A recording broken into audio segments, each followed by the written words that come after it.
সকাল থেকে উপকূলের বিভিন্ন এলাকায় থেমে থেমে বৃষ্টি হচ্ছে, এর প্রভাবে কমেছে তাপমাত্রাও।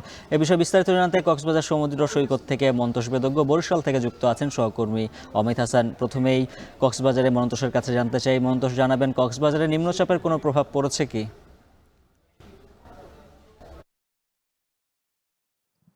উজ্জ্বল, সকাল থেকে একটা কুয়াশাচ্ছন্ন পরিবেশ। রোদের খুব একটা দেখা মেলেনি, মাঝে মধ্যে সূর্য উঁকি দিচ্ছে মেঘের ফাঁকে। এবং আমরা দেখছি যে সাগর গত কয়েকদিনের তুলনা যদি করি কিছুটা উত্তাল এই মুহূর্তে রয়েছে। এবং এখনো আকাশ মেঘাচ্ছন্ন এবং রোদের দেখা আসলে মাঝে মধ্যে মিলছে। আমরা আবহাওয়া অফিসের সাথে কথা বলেছি, যে নিম্নচাপটি তৈরি হয়েছে এটির কারণে এখানে বঙ্গোপসাগরে যে মাছ ধরার ট্রলারগুলো রয়েছে সেই ট্রলারগুলোকে নিকটবর্তী উপকূলের কাছাকাছি অবস্থায় থেকে মাছ ধরার জন্য নির্দেশনা দেওয়া হয়েছে এবং গভীর সাগরে যাতে তারা মাছ না ধরে সেই ধরনের নির্দেশনা দেওয়া হয়েছে। এবং এখানের যে পরিবেশ, আজকে সর্বনিম্ন 20.6 ডিগ্রি সেলসিয়াস তাপমাত্রা রেকর্ড করেছে আবহাওয়া অফিস, যা এই মৌসুমে সর্বনিম্ন তাপমাত্রা রেকর্ড করা হয়েছিল 15 ডিগ্রি সেলসিয়াসের মতো। এবং গতকাল কিন্তু 20.5 ডিগ্রি সেলসিয়াস রেকর্ড করার কথা জানিয়েছে আবহাওয়া অফিস। এবং এটি আগামী কয়েকদিন অপরিবর্তিত থাকতে পারে এই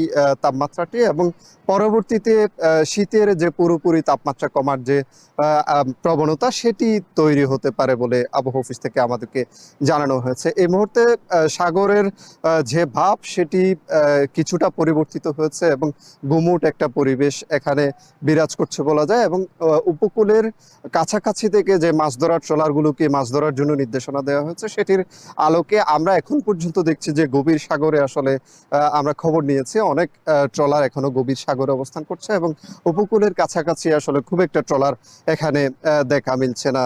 এবং এরকম একটা পরিস্থিতিতে কক্সবাজার সৈকতের কথা যদি বলি, এখানে আমরা দেখছি যে প্রচুর মানুষের আজকে চাপ রয়েছে, যদিও আমরা যে পয়েন্টে আছি এখানে সেই চাপটা নেই। এবং সেখানেও লাইফগার্ডের পক্ষ থেকে কিন্তু আলাদা একটি সতর্কতা পর্যটকদের জন্য জারি করা হচ্ছে, তারা যাতে গভীর কোথাও না যান। তবে শীতকাল হিসেবে এখানে কিন্তু সাগর সবসময় ঠান্ডা থাকে। আজকে কিছুটা রূপ পাল্টেছে, তবে সেটা আশঙ্কাজনক নয় বলছেন এখানে লাইফগার্ড যারা দায়িত্ব পালন করছেন। এবং আবহাওয়া অফিসের সর্বশেষ বুলেটিন অনুসারে কক্সবাজার সমুদ্র সৈকত থেকে বর্তমানে যে নিম্নচাপটি তৈরি হয়েছে সেটি 1220 কিলোমিটার দক্ষিণ পশ্চিমে অবস্থান করছিল, সেটি ক্রমশই অগ্রসর হচ্ছে। এবং এখানকার যে পরিস্থিতি সেটি ক্রমেই কেমন হতে পারে সেটি কিন্তু আবহাওয়া অফিসের পক্ষ থেকে পরে জানানো হবে বলে আমাদেরকে জানিয়েছে।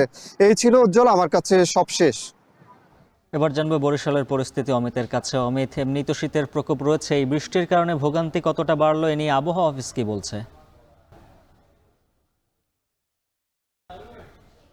গতকাল রাত থেকেই বঙ্গোপসাগরে নিম্নচাপের কারণে থেমে থেমে গুড়ি গুড়ি বৃষ্টি হচ্ছিল এবং আজকে সকালেও আমরা সেই চিত্র দেখে পড়ছি। এবং সূর্যের দেখা নেই বললেই চলে, সূর্য কিন্তু সকাল থেকে ওঠেনি এবং আকাশও মেঘাচ্ছন্ন রয়েছে। বরিশালে কিছুক্ষণ আগেই কিন্তু একটু বৃষ্টিপাত শুরু হয়েছে এবং আবহাওয়া অফিসের আবহাওয়া অফিস বলছে যে আজকে সারাদিনই এই বৃষ্টিপাত অব্যাহত থাকবে এবং এতে আসলে তাপমাত্রাও কিছুটা কমে আসবে বলে তারা আমাদেরকে জানিয়েছেন। এবং আজকে 9টা পর্যন্ত যে বৃষ্টিপাত রেকর্ড করা হয়েছে সেটি খুবই সামান্য, 1.2 মিলিমিটার বৃষ্টিপাত রেকর্ড করা হয়েছে। এবং আজকে সর্বনিম্ন তাপমাত্রা রেকর্ড করা হয়েছে এখন পর্যন্ত 17.8 ডিগ্রি সেলসিয়াস। এবং এই মৌসুমে মানে এই মাসে 12 তারিখে সর্বনিম্ন তাপমাত্রা রেকর্ড করা হয়েছিল চলতি মৌসুমের 11.2 ডিগ্রি সেলসিয়াস। এবং এর ফলে আসলে ভোগান্তিতে পড়ছেন যারা খেটে খাওয়া মানুষ রয়েছেন তারা, কারণ হঠাৎ বৃষ্টির কারণে আসলে তারা তাদের কর্মক্ষেত্রে যেতে কিছুটা ভোগান্তিতে পড়ছেন।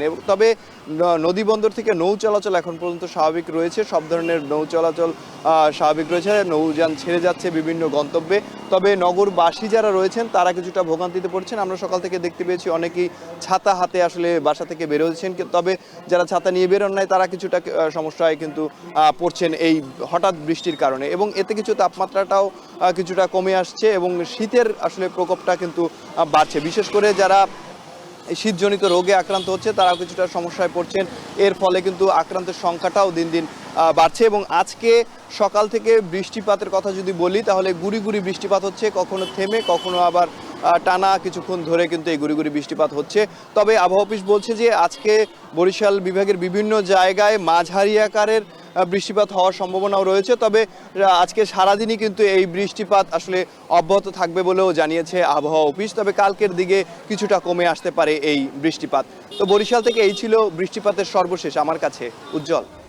বঙ্গোপসাগরে নিম্নচাপের কারণে সকাল থেকে উপকূলের বিভিন্ন এলাকায় থেমে থেমে বৃষ্টি হচ্ছে। সেই